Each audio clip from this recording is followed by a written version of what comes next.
あなたのその白 T いけてます？最もシンプルだからこそ奥が深い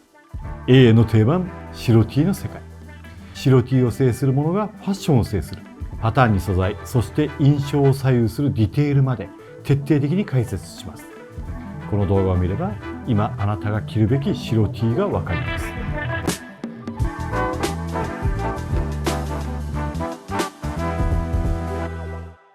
皆さんこんにちは。ファッションデザイナーの石川俊介です。はい。はい。石川さん。はい。今日は何何ですか？今日は白 T。白 T。白 T 黒シャツ着てるのに。黒シャツ着て白 T やっていきましょう。白 T 結構エディさんも今下着てますけど、いい加減に選んでないですか？エディさん最近違うか。エディさん最近違いますもんね。昨日だいぶ洗濯したって言ってましたもんね。後ろの T シャツをね。はい。マーカーの T シャツたっぷり洗濯したっていう報告はいただきましたけど。気にするようになりました。お、素晴らしい。なんか下着感覚で、まあいい加減に選んでる人も多くないですかっていうところで、今日は白 T を徹底解説していきましょうっていうお話です。同じように見えるじゃないですか、白の T シャツって別に。どれもこれも。でもちゃんと見てみると全然違う。そのあたりをね、デザイナー歴25年、僕の目でしっかりと見たものをお伝えしていきますと。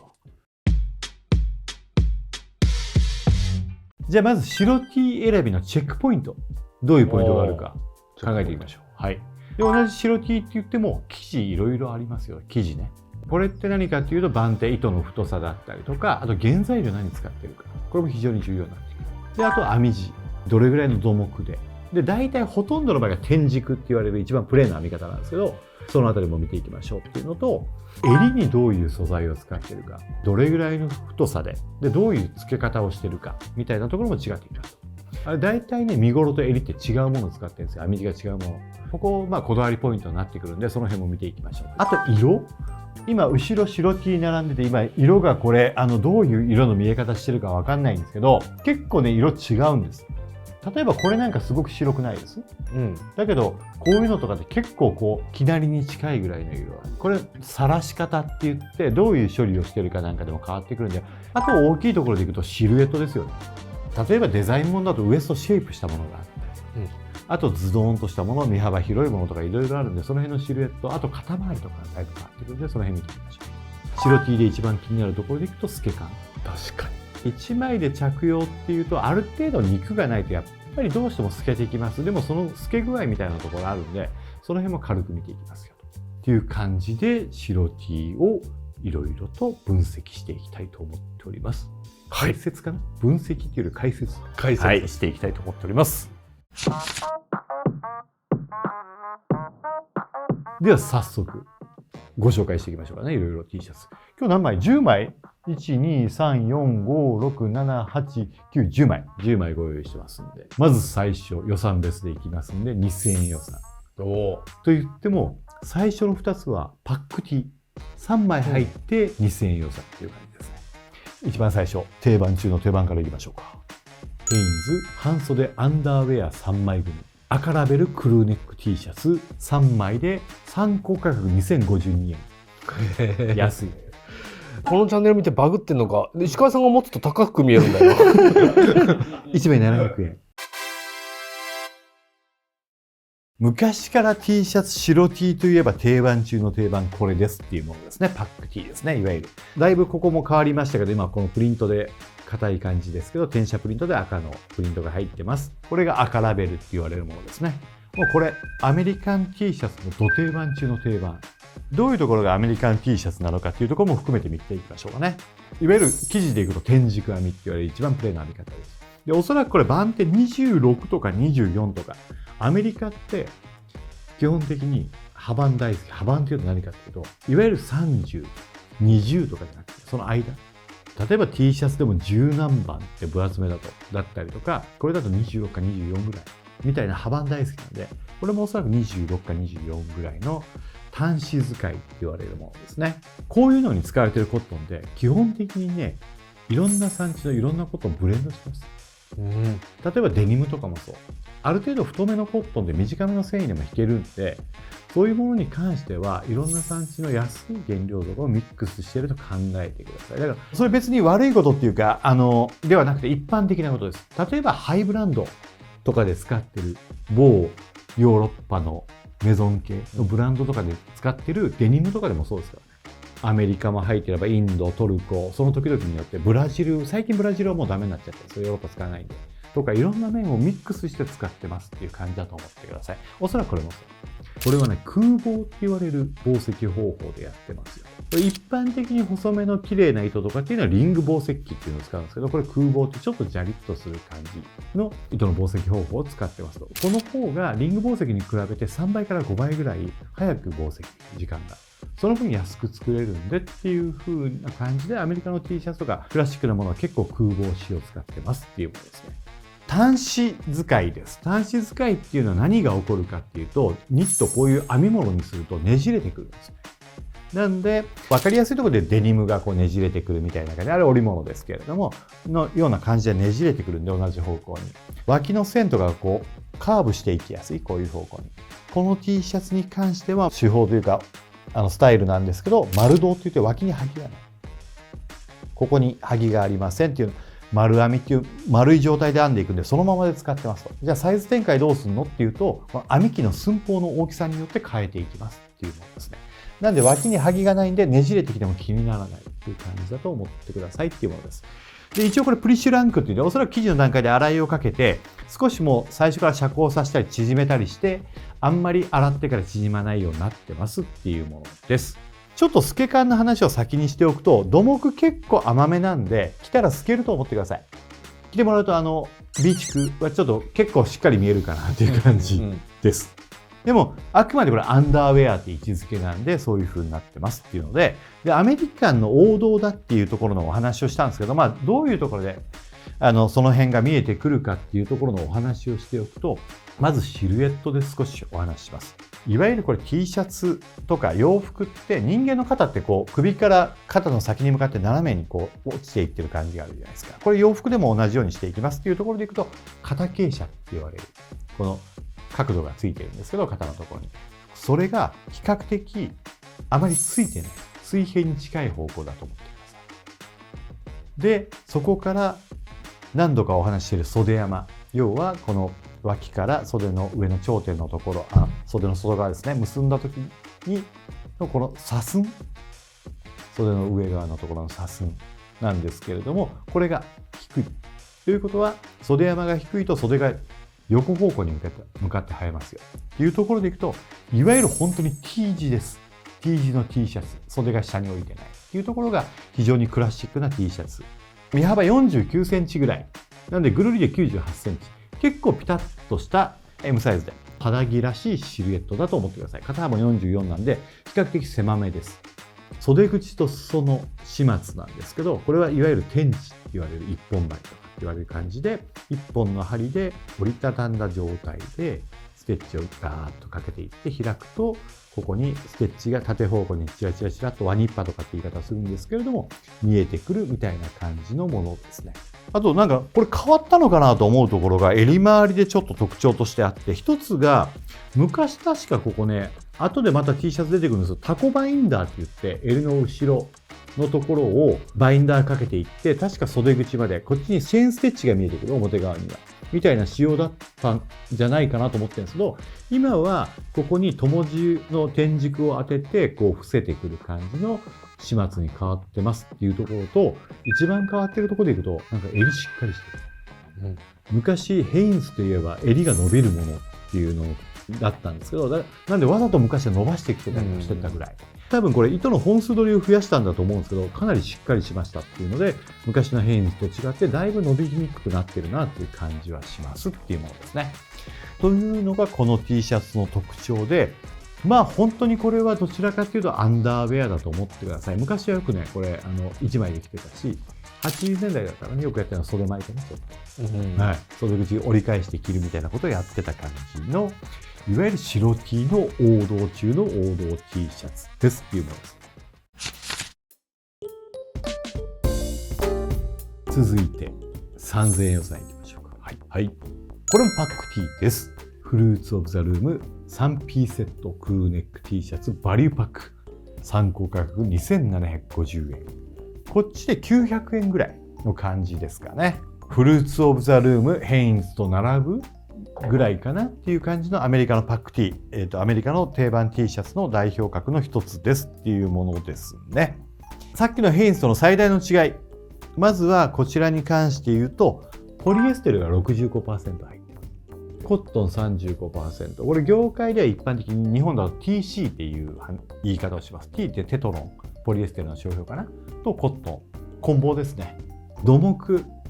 この編み地がどれだけ詰まってるかに関して言うと、さっきのヘインズよりもさらにちょっともしかすると緩いぐらい、まあほぼほぼ一緒ぐらいなんで、これも B 地区結構透けますよっていうのかなり透けます、これ、着てもらうとっていうものです。ちょっと試着していろいろ試してたんですけど、久しぶりに TC の T シャツ着たんですけど、ポリエステル入った。ちょっと僕も無理かも。やっぱチクチクしちゃう。昔もそうだった。昔ヘインズとかで、これ青かな、青のタグかなんかで、ポリエステル入ったやつがあったんで、それ買ってみて、やっぱ着れなかったんですよ。やっぱちょっと僕は乾燥肌なのかな。結構チクチクを感じやすいんで、ちょっと厳しい感じがしちゃいますっていうものです。で、それ以外のヘインズとの違い、結構ね、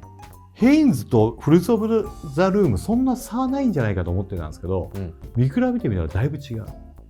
まず一つ目、襟。こっちは伝統的な結構デレデレに伸びてくれそうな襟ですと。懐かしい感じの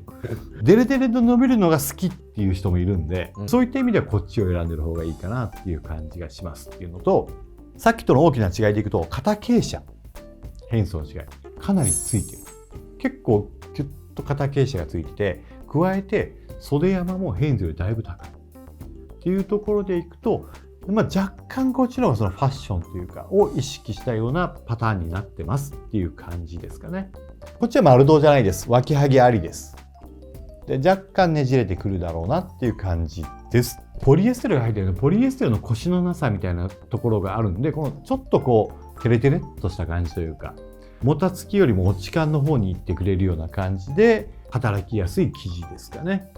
ヘインズに比べてこっちはちょっとこうデレッとした感じを楽しみたいみたいな感じだとこっちの方がいいかなっていう気がしますっていうのは、こっちは中国製ですね。もう一個違いがあった。忘れてた。袖口、こっちは2本針って言われる2本のステッチで袖口と裾を始末しておりますっていう感じですね。先ほどヘインズ昔こうだったんじゃなかったかなって言ってたタコバインダーっていうのはこれですね。ここにチェーンステッチが出てるの見えますかね。チェーンステッチが出てて、生地でこうやって後ろの襟ぐりから肩のはぎの部分の縫い代を全部隠していって肌に当たりにくくするっていうものですね。というのがフルーツ・オブ・ザ・ルームでした。じゃあ続いて5000円予算いきましょうか。ここからファッションブランド系になります。で、今まで3枚パックで2000円とか3000円予算だったのが、これは1枚で5000円予算です。コムデ・ギャルソンシャツ。プレーンコットンファインジャージフォーエバー6600円。一気に何倍になりましたこれ。さっきの T シャツ1枚と比べてね。でもギャルソンでこの値段なんですね。そうなんですよ。ギャルソンでこの値段異常に安くないですっていう思える、一番安い服なのかな、ギャルソンってつく中で分かんないですけど、この値段っていうことはおそらくこれギャルソンが肌着用として出してる。でも十分1枚で着れる T シャツなんですけど、出してるものですと。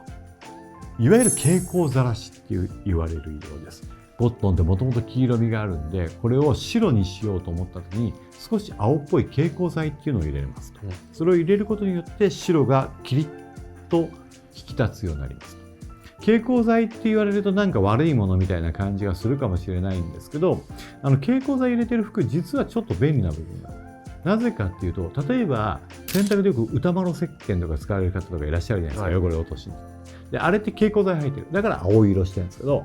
あれを使って洗濯もできたりだとか、あと漂白とかガンガンかけたり、蛍光剤入りの洗剤とかも使うことができるんで、そういう意味では意外と便利で、白さを保ちやすくなるんで、その部分清潔に保つっていう意味では蛍光剤入ってるのは悪くないというふうに僕は思ってます。なぜギャルソン T シャツでこのプライスが実現できているかっていうところをいろいろご説明していきたいんですけど、まずパッと見てすぐ分かるところでいくと、これね、よく見てもらうと生地が違う。先ほど天軸編みっていうお話をしてたんですけど、これも天軸なんですけど、これは SZ 天軸って言われる天軸ですと。S と Z って洋服の世界でいくと何かっていうと、繊維の寄り方の方向ですと。通常の糸は Z 寄りって言って右寄りって言われる、こう普通に人間が寄っていった時にできる寄りの方向。で S 寄りっていうのはそれと反対に寄ってますっていうものです。こういう丸編みの機械って釣り編み以外は30本以上の糸を同時に入れていって、この30目ぐらい段ぐらいを一気にガーッと機械が一周回ることによって編んでいくっていうやり方をすると、その時に S と Z の糸を交互に入れていくんですよ。なんでそんなことやるっていうと、先ほどヘインズのところでもお話ししましたけど、普通の天軸端子だとねじれちゃう、遮光しちゃう。でもこれはなんでかって糸の寄り方向が戻ろうと、糸を寄ってるのが戻ろうとするんでねじれていきますよ。でもそれが逆方向の寄りを入れとくとねじれないですっていうことができるので、端子でもねじれない天軸が作れますよ。端子の方が太いんで安い原料を使います。なんでコスト的には安いものになりますよっていうところで、これ SZ 天軸にして、でもねじれないようにしてありますっていうものなんですね。そんな特殊なことやったら高くなるんじゃないの、わざわざ S 寄りの糸とか用意しないといけないしっていうところなんですけど、おそらくこれ30番手ぐらいなんです。例えばカットソーの世界でいくと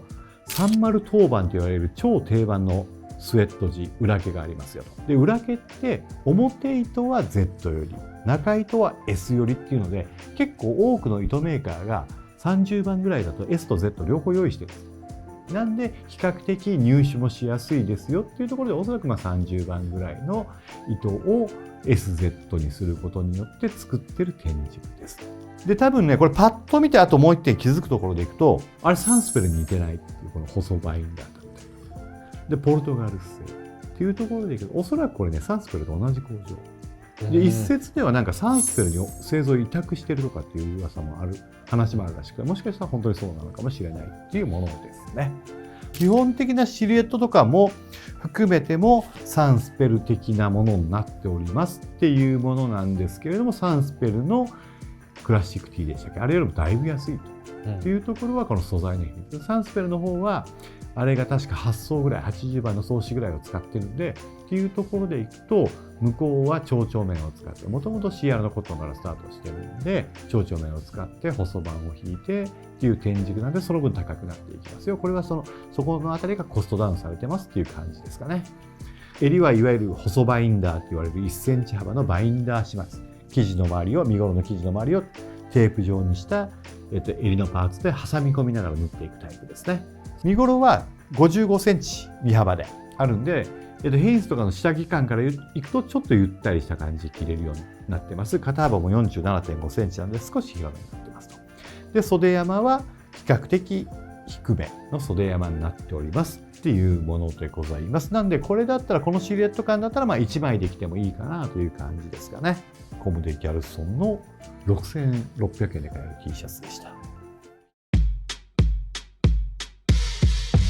でね、ちょっと透け感の話していいですか。ほぼほぼ透けると思ってください。今日紹介する T シャツは基本ほぼ透けると思ってもらっていいです。白 T で透けないとこまで行こうと思うと、番手的に言うとね、せめて20番ぐらいを土木ギュッと詰めてこないと、やっぱり透けると思う。なんで男性で白 T を着たいっていう人は、中によくやるのはタンクトップを合わせるとか、今だったらニップレス貼るぐらいでもいいかなというふうに、さらっと一枚涼しく着るのもいいんじゃないかなというふうに思いますっていう感じですかね。男性用も結構出てますからね、ニップレスって。僕はあんまり気にしないんです。そこ気にせずに着ちゃうんですけど、やっぱもしかすると相手に不快感を与えてるかもしれないっていうところでいくと、そういう気遣いもあっていいのかなっていう感じがしますかね。続きまして1万円予算。これまたパック T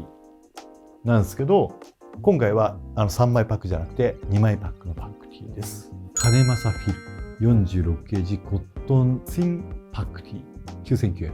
で2枚です。これちょっとびっくりした。安くて。今名前にあった通りなんですけど、46kg 電池く。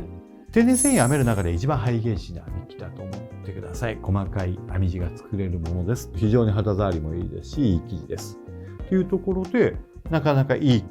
T シャツだなと思ったんですけど、ちょっとだけ苦言も呈させてもらっていいですか。襟。これ前の T シャツ界でも同じような話をしたかもしれないです。これ、襟、友字です。で、友字ってどういうことか、天軸である。先ほどまでの T シャツって全部襟をフライスって言われる横に伸びるダブルの組織で横に伸びる編み地使ってました。まず一つ目、この襟幅だったら被るのがすごい突っかかっちゃう。プラスこれ何度か T シャツ会とかでお話してます。襟立つ伸びが悪いんで馴染みが悪くなっちゃう。プレスをかけてもこういうとこシワシワシワっと入ってるの分かりますかね、襟の上にね。金松さんとか専業メーカーだとこういうもののね、カットソーとかニットの製品、専業メーカーさんだったらこういうとこちゃんと気を使いませんかと。で特にね、この46ゲージとかの薄い生地って薄いくせに土木しっかり詰まってるんで非常に扱い難しいんですよ。こういうところに本当にうまさとか出てくるし、こういうところにどれだけこだわったかが出てくるポイントになってくるんで、で生地別で編み立てずにそのまま使っちゃってバインダーで立つような襟を作るっていうのは僕としてはいやいやいやと思っちゃう感じがしますっていうところはちょっと苦言を呈させてもらった上でいいところをお伝えしていきますっていうところでいくと46ゲージ肌当たりめちゃくちゃいいですと。ボックスシルエット、身幅がねそこそこあって、これが58センチぐらいあったのかな、このボックスシルエットで、非常に着やすいシルエットになってます。肩幅も50センチぐらいあってちょっとドロップするぐらい。袖山は若干このぐらいの身幅にしては高めにしてありますっていうところで、比較的1枚でも着れるものになってますっていうところでいいものだと思います。めちゃくちゃ説明しづらくなっちゃった、今の話しちゃったんでっていうところなんですけどらららららうちのキャッシュ&バルは C アイランド46ゲージジャージーレギュラーフィットティー 16,500 円ですっていうところでいくと、うちの46ゲージ T シャツですっていうところでございます。こっちは正真正銘 100% C アイランドコットンを使いました。その代わり先ほどの金松さんの T シャツの3倍値段がしますっていうものですね。本気でいいコットン使うとこれぐらいの値段になっちゃう。同じ46ゲージです。でこれ60番でこっちは端子です。この手触りと洗っていった後の柔らかさはやばいですっていうのがこの光沢感ですねっていうのはしっかり出ていると思います。60番端子ですからね、普通で考えたら T シャツ成り立たない番手なんですよ。やっぱ30番ぐらいはこの倍ぐらいの太さ欲しいんで、それを46ゲージっていう土木で編んでるんで、これだけ透け感の少ないものになっていきますよっていうものです。これは端子です。ですからちょっとこう遮光あると思ってください。脇ねじれる。ただし46ゲージで非常に土木詰まってるんで、端子でこれだけねじれないんだっていうぐらいねじれは少ないです。で多少ねじれてもアイロン当てることによって戻していけますっていうものです。そういう T シャツなんですけれども、襟周りはちゃんと作ってますよっていうところを見ていただきたいなと思ってですねさっきなんでああいう苦言を呈したかっていうと、僕らちゃんとした T シャツ作りたいんで、この襟作るためにどれだけ時間かけて作ってるかっていうところをお伝えしたいなと。まずはフライス適正番手何度も探って、これフライスだけで何回作ったかなっていう感じです。試編みしてます。この身生地の薄さに対してどこまで薄くできるか、でも伸びがないところのバランスってどこなのっていうのを研究してフライスちゃんと編み立てております。これロック付けの襟なんです。今プレスが当たってるんで綺麗なんですけれども、若干こっち側にどうしてもパッカリングが起きやすい。なんでかっていうと、もともとこの生地って土木しっかり編んでるんで、どうしてもパッカリングが起きやすい生地です。それを襟、この綺麗なカーブをつけた襟でどこまで綺麗に収められるかっていうところを何回これテストした。うちの生産チーム桜田君と2人でまだダメまだダメを何回も繰り返しながらやったものです。襟の例えばここの後ろのね、バインダーというか伏せてるところ、縫い代の伏せのところのこの薄い生地だったら、私の2本針って言われるここにステッチを入れないことには綺麗な収まりが出ないっていうところで、本来はステッチで僕あまり入れないんですけど、これは入れて綺麗に押さえるようにしましたっていうところで、ただしこの辺の研究開発費を上代には載せてないんで、あくまで原価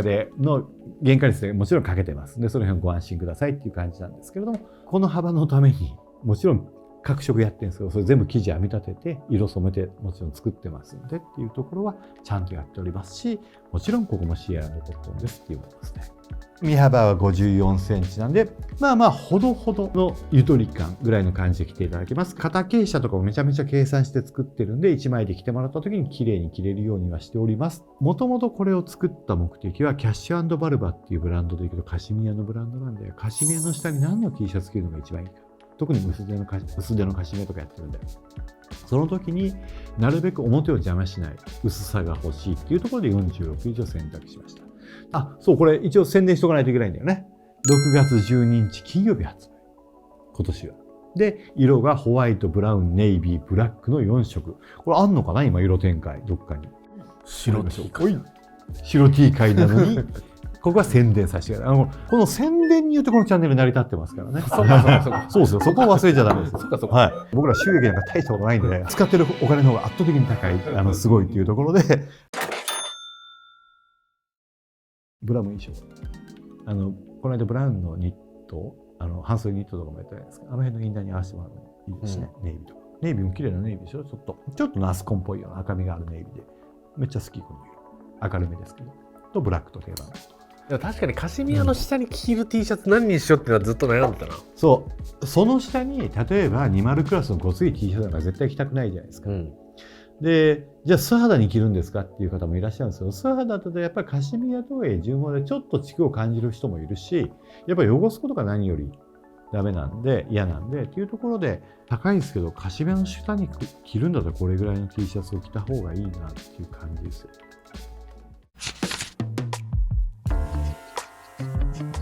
1万円予算、3枚目いきましょう。昔この薄手の T シャツっていうと結構代表ブランドだったけど、最近あんま聞かなくなったな。ジェームス・パースのベーシッククルーネック T シャツ MLJ3311 13,200円です。本当薄手 T シャツのど定番ですよ。90年代ぐらいからあるブランドですっていうところの、白 T 界の、ヘインズ以外での代表する T シャツの一つじゃないかなというふうに思います。デザイナー系でっていうところですね。だいたいこれ30番ぐらいかなと思うんですけど、ちょっと薄手の天竺だと思ってください。原料的にはいい原料を使ってると思います。なんか独特のふわっとした感じがあるんですけど、これはおそらくちょっと糸甘寄りにしてんのかなっていう感じで、少し柔らかい感じで、ふわっと膨らむというか、落ち感みたいなところも出てくれるような、T シャツで、この辺が大人気でしたと。襟のことをちょっと先にお話しすると、これ僕は嫌いな、これ友字です。見頃と同じ天竺使ってる。ただし、甘い寄りで緩いんですよ。ちょっとこのプレスだけかけた状態だと、ここら辺ちょっと上の方ね、内周差外周差で幅もあります。さっきの 46K の T シャツに比べて。ちょっとプレスの段階でここ上の方、しわ寄っちゃってるんですけど、着ると馴染みます。体が入ってくれてっていうところでいくと、こっちはそんな立ってこない。すっと収まってくれる。で、昔はこの襟の雰囲気を出したくてわざと友字使ってるようなブランドもありましたっていうところの、感じの襟ですっていうところで、嫌いじゃないんですけど、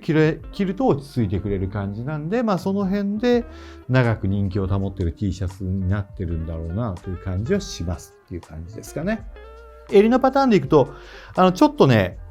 フロントが少し前に倒してくる感じ、丸を少し前に持ってくる感じになってるんで、襟周りきれいに着れるタイプになってますっていうものですね。身幅52センチ。どちらかっていうと、今のシルエット感でいくとかなり細め、ピタッとした感じだと思ってください。肩幅47なんで、ちょうど肩の両端に乗るぐらいの感じの肩幅です。袖山高めですね。なんで、どちらかというと綺麗に着れる。で、もう一つ大きなポイントでいくと、最近やるブランドはあんまりなくなってきたんですけど、ウエストシェイプしてますっていうところで、バストに対して2センチぐらいウエストは細くなってる感じで、もう一回裾に向かって2センチぐらい広がっていくぐらいの感じなんで、着心地もいいし、いいっすよ。若干透け感ありますけどね、これやっぱり。で、あとこれ端子なんで、思いっきり遮光してます。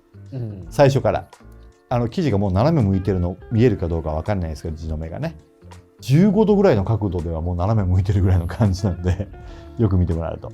男子らしいちょっとムラ感というか、ふわっとした感じがありますっていうものですね。続きまして、2万円予算いきましょうか。2万円予算。またここでちょっと宣伝コーナー入らせていただきましょう。っていうのがね、2万円予算、いい T シャツ探したんですけど、なんかしっくりくるのなかった。意外と。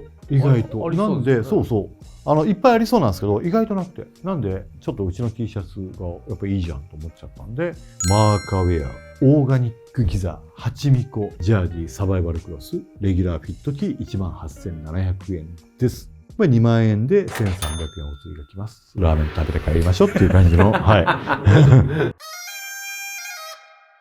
これは大きな特徴が一つあります。薄手 T シャツなんですけど、薄手 T シャツ最強の T シャツだと思ってます。最強っていうのは本当に強い。オーガニックコットンのエジプト綿。我々、直接エジプトで買い付けをしております。ギザ92っていうのを使っていますと。ギザ92って何かっていうと、エジプトの蝶々綿の中でも比較的生産量が多いものなんですけど、蝶々綿最強です。蝶々綿最強とは聞いてたんですけど、なかなかそのデータが、集まんなくて、僕も本当に最強かどうか分かってなかったんで、あまり喋れなかったんですけど、最近実証データがだいぶ揃ったんで、最強と言い切れる。一番要は引っ張り強度が強い、圧倒的に強いです。ギザ92って。糸として非常に細番引いても丈夫になるっていうのが、まず一つ目です。もう一つ特徴があって、これは糸を3本寄ってます。8ミコって言いましたけど、80番の糸を3本寄りにしてるっていうところで、2本よりも3本寄る方が強度が上がる。なんで T シャツに強度必要なのっていうと、T シャツって毎回洗うものじゃないですか。やっぱ洗濯回数も多くなるっていうところでいくと、なるべく丈夫なものの方がいいよねっていうところなんで、作っておりますっていう生地でございます。ある程度そこそこの肉があるんですよ、これしっかり。でも、目面がめちゃくちゃ綺麗っていうのも特徴の一つです。おまけにこれガス焼きかかってるんで光沢感やばくないですか？で、この光沢感、もともとコンパクトヤーンって言って、コンパクト製紡機って言われる毛羽を中に入れながら作っていく、紡績方法、リング紡績の一種なんですけど、もともと毛羽が少ないのをさらにガス焼きで毛羽焼いてるんで、洗っていても毛羽が出てこない、あんまり。光沢感が失われにくいみたいなところで高級感を保ってくれる T シャツとして大変好評いただいているものですね。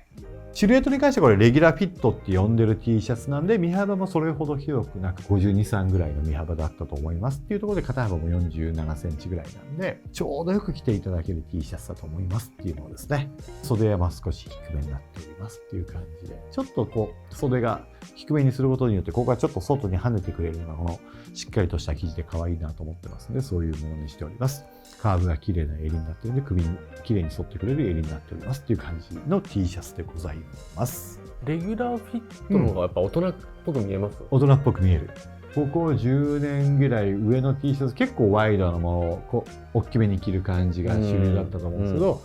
さすがにちょっとそこ絞ってってもいいよね。まあパンツ太くてもいいんですけど、そこキュッとちょっと入れてあげてもいいよねって感じになってきてるんで、ジャストな感じで着てもらえる T シャツになってると思います。じゃあ3万円予算いきましょうか。3万円予算。はい。こうなってくると今だと、海外ブランドのベーシック T のプライスゾーンになってくるかなっていうところですね。ジルサンダーです。コットンクルーネック T シャツ27,500円。だいぶ高いものになってきておりますっていうところの3万円予算なんですけれども、身幅55センチぐらいで、昔よりちょっとゆったりしたかも、サイズ感。で、肩幅 45.5 センチ。これキュッと入ってます、肩幅。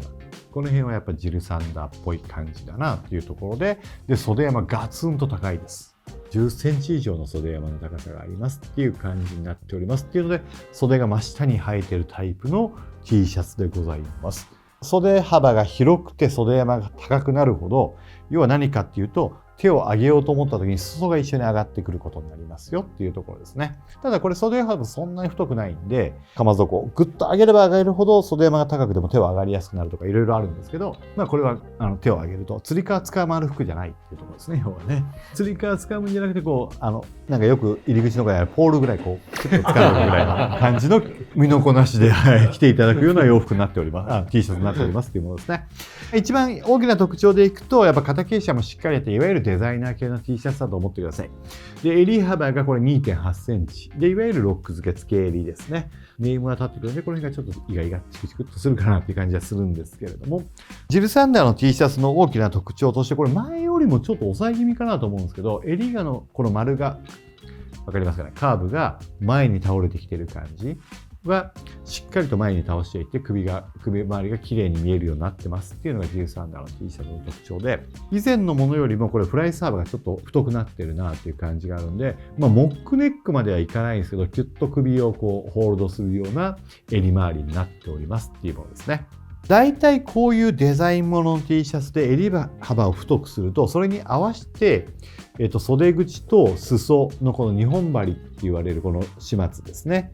巻いてくる始末を、ここの幅を 2.5 センチとか3センチぐらい取りたがるんですが、これは意外と狭めで2センチで始末してるんで、この辺は何の意図なんだろうなという感じはしたんですけれども、ジルサンダーの T シャツ、その襟周りの綺麗さ、昔の方がやっぱそれでも綺麗だったな。僕どうしてもジルサンダーの T シャツの一番好きじゃないところでいくと、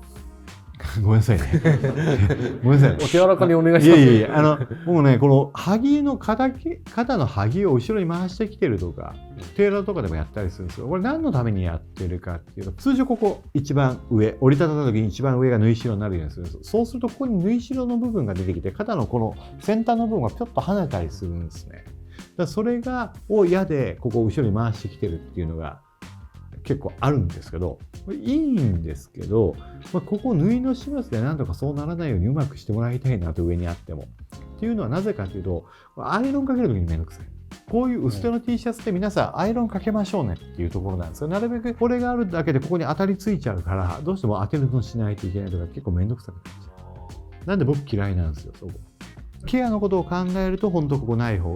普通にしてもらってる方がいいなと思うんで、僕は T シャツは必ずここの上に萩が来るような設計にしておりますっていう感じですかね。最近ちょっとまたこれデザイン変わった感じがあるんですけど、ジルサンダーの T シャツ名前も持ってて着ておりますっていうものですね。ロゴが入ってないだけでもう嬉しいです。そう、ロゴ入ってない。ロゴ入ってないの結構売ってなかったりするんで、ジルサンダーでこの前の形の T シャツ好きだったんで買いに行くんですけど、もう後半なかったです。ロゴ入りしか売ってない。そうですよね。そんなブランドじゃないでしょうと思うんですけどね。ジルサンダーの T シャツがね、形で分かるわけじゃないですか。ジルサンダーっぽい感じで。で、ちゃんとそういう、ちゃんとしたもん着てんなっていうのが分かるんで、もうそれだけで相手に与える印象十分じゃないかなと思うんですよね。そこにドカーンと入っちゃうことによって、一気に恥ずかしさ増していきますよね。そのダメ押しはいらない。いらないですよね。本当に。と思います。はい。そう思います。はい。というところで、そういう主張が全くないけど高い T シャツ5万円予算いってみましょうか。どんな触れ込みで始まるんですか。はい。サンスペルシルクコットンカシミヤ T シャツ41,250円でございます。税込み4万円超えました。そこに正義はあるのか。もう正義はないと思ってもらっていいんですけど、これ T シャツ界でもご紹介したんですけど、シルクとカシミヤを混ぜてます。シルクとカシミヤを混ぜると言っても、シルク単体、カシミヤ単体で作る洋服ほどいいシルク、いいカシミヤは混ぜておりませんっていうものでございます。ごめんなさいね、辛口なこと言ってますけど、後でちゃんと褒めますからね。コットン 78%、シルク 14%、カシミヤ 8% ですよ。それも、コットンに混紡するカシミヤって、綺麗なカシミヤ、そんな綺麗なカシミヤ混ぜないんで、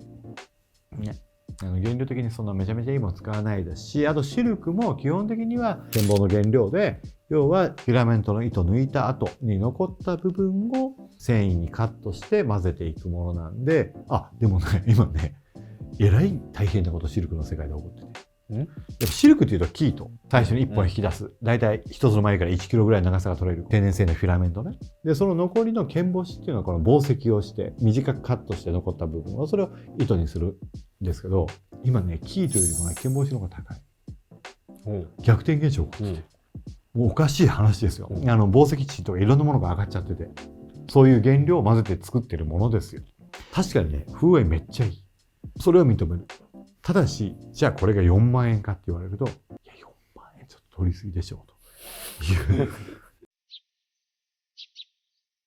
いつものサンスペルのシルエット的には形だと思ってください。ちょっとした違いでいくと、1枚で着れることを考えたのかなと思うんですけれども、袖口と裾が 2.5 センチ幅ぐらいの細2本針。普通のサンスペルのクラシックティーとかでもっとここ幅が狭いと思ってくださいっていうものなのと、裾にスリットが入ったっていうことは、これ、ポロシャツとかと同じで1枚で着ることを意識したのかなという感じになっております。最大の違いが、襟がロック付け、付け襟、フライスの付け襟になっておりますっていうところで、これはサンスペル、バインダーの T シャツは非常に綺麗に作るんですけれども、付け襟に関してはいつもブカブカ浮いてきて不格好だっていうのを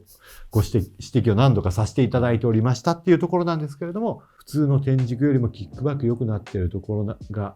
うまく働いたのか、もしくは今これポルトガル製かな、どっかな、ポルトガルですね、工場がだいぶ上手になって初めてロックで付け入りで綺麗なサンスペル T シャツを見れた感じをしておりますっていう感じですかね。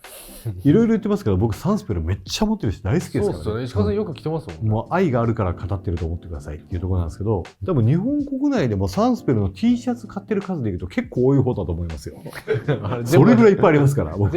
並べてみたらやりますやりますか、サンスペル T シャツ。はい。でも4万円ですからね。サンスペル言っても高級肌着メーカーじゃないですか。もう4万円というのはもうこれは肌着出してないエルメスとか好きな人が肌着としてその下にもうガンガン選択してもう肌着として着るための T シャツになっちゃってるのかなという感じがしますよね。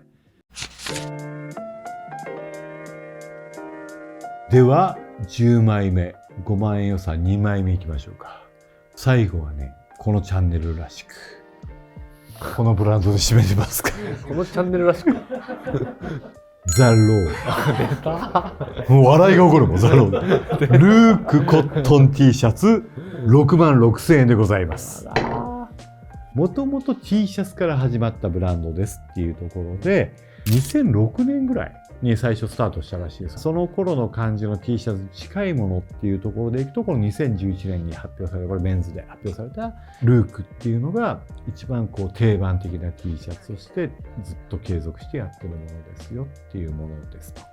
ザ・ローっていう名前はサビル・ローのローから来てますっていうところで、じゃあどこがサビル・ローなの T シャツでっていうところでいくとあんまりないんですけど特徴の一つとしては接中心、後ろ側に萩があります。で、脇には萩がありません。これ90年代から2000年代頭、日本のブランドでもいっぱいやってたこういう T シャツをやってたんですけど、違いは何かっていうと、ここを折り伏せで本縫いでやってますっていうところですかね。要は普通のシャツの脇萩なんかを縫う時のようなステッチでやっておりますっていう感じが、テーラリング技術といえばテーラリング技術かなという感じがしますっていうところと、あとはね、細かい縫製とかはこれイタリア製のはずなんですけど、やっぱり比較的綺麗にちゃんと作ってありますっていうところはいいかなという感じがするんですが、この素材で6万6,000円ですっていうところですかね。身幅52センチぐらい、比較的、今の T シャツでいくと比較的タイトな感じだと思ってください。で、ジルサンダーほどではないんですけれども、袖山結構高いです。これぐらいの袖山の高さです。で、襟幅は非常に狭めで2センチだったかな ?1.5 センチぐらいかな ?1.5 センチぐらいの襟幅になっております。ロック付け襟ですっていう感じです。襟、後ろに関しては、伏せてあって、上下ステッチ入りの伏せにしておりまして、肩に関しては、2本針で押さえてる、縫い代が立たないように押さえてる感じです。で、素材はね、これ公式にスーピマって言ってて、確かイタリア製の生地っていうところなんですけど、スーピマですからね。6万円で。蝶々面の中では、いわゆるピマよりはちょっと高い。スーピマ協会が認めたクオリティが1000兆とかっていうところで高いんですけど、比較的まだ入手しやすくて安い感じで、なぜかっていうとアメリカのコットンって基本的に機械収穫なんですよ。もうさすがにアメリカの人人件費高い中で手詰めコットン積むとか無理じゃないですか。もう一つはアメリカって農業支援がしっかりしてるんで、これ大きな問題なんですけど、コットン栽培に関してもね、同額程度の支援をしてもらえたりして、アメリカコットンでやっぱ安いんですよ。スーピマは比較的安く買えますっていうものなんで、他の、いい蝶々面に比べると、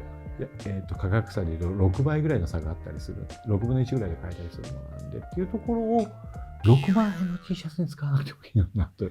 いう感じはしてしまいますっていうのが率直な感じです。で、素材感どうかっていうと、先ほどまで出てきてたいいコットンのぬめっとしたいい感じはない。この素材が好きで使ってるんでしょうし、他にもうちょっといい素材を使ってる T シャツとかもあるんで、でもそうなってくると値段が10万円とかっていう話になっていくなっていう感じですかね。じゃあこの T シャツ、僕ら作ったらいくらでできるっていうところをちょっと軽く話をしておくと、どうだろうな、1万数千円で出せるかな、状態。で出せる。背中本縫いはちょっと特殊なんで、ここをちょっとプラスアルファの工賃払わないといけないなっていう感じがするんですけど、申し訳ないけど僕ら使ってる生地の方が圧倒的に高いんで、っていうところで考えると、1万数千円では出せるかなっていう感じはしますかね。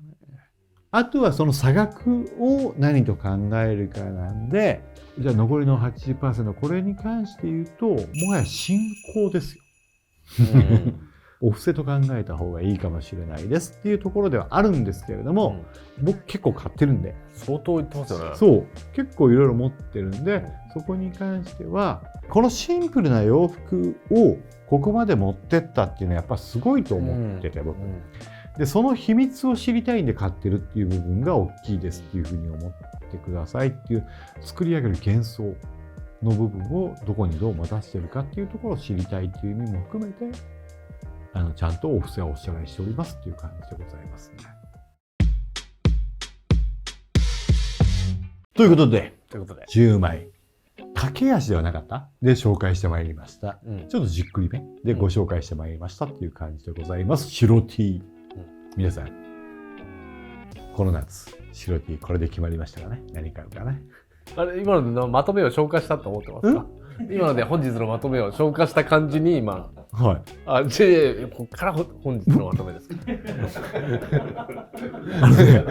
ほんと僕これ何回やってんじゃけどね、170回ぐらいやってんじゃけど、170。完全に本日のまとめ頭から飛んでるんですよ。毎回。今の即興で言ってみましょう。うお。じゃあ本日のまとめをお願いします。はい。白 T はファッションの基本。本気で選びましょう。後半の雑さがまあしっかり話してくれたから下の句の雑さごめんなさいね、すみませんね。何にも考えられないですね。しっかり話終わった感しかないんで僕は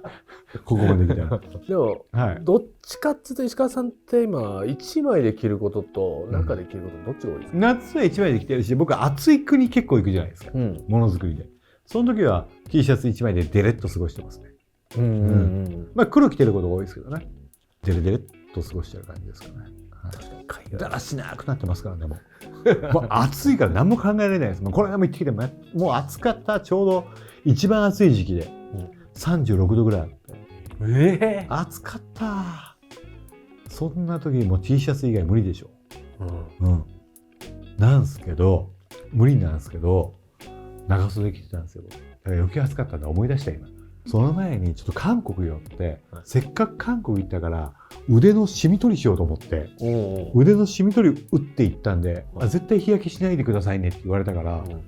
黒いあれパーテックスのパーカー羽織ったりとか、偏風のシャツ着てた。うわー、パーテックス暑かった思い出した。そんな暑かったんだ余計。だいぶね、10万人近づいてきました。ほんと早く行きたい。10万人。まだ僕YouTube 見習いって名乗って、YouTuber 見習いって名乗ってるんですよ。10万人行かないと YouTuber 名乗れないと思って。確かに。皆さんのお力でなんとか僕を YouTuber にさせていただけるようにお願いいたします。なんで皆様、チャンネル登録、高評価、コメント、そしてベルマーク&ハイプ。ハイプね。そう。でもベルマークもうちベルマークの登録が低いんですって。あら、皆さん。分析していただいたら。皆様今忘れてるでしょ？忘れてんじゃないですか。ね、ベルマーク。あれどこにあるのか僕分かってないですけど、あれ、シャリンと押していただいて、新しい通知が届くように、ぜひしてください。ぜひ。皆さんのファッション生活がより充実すると思いますので、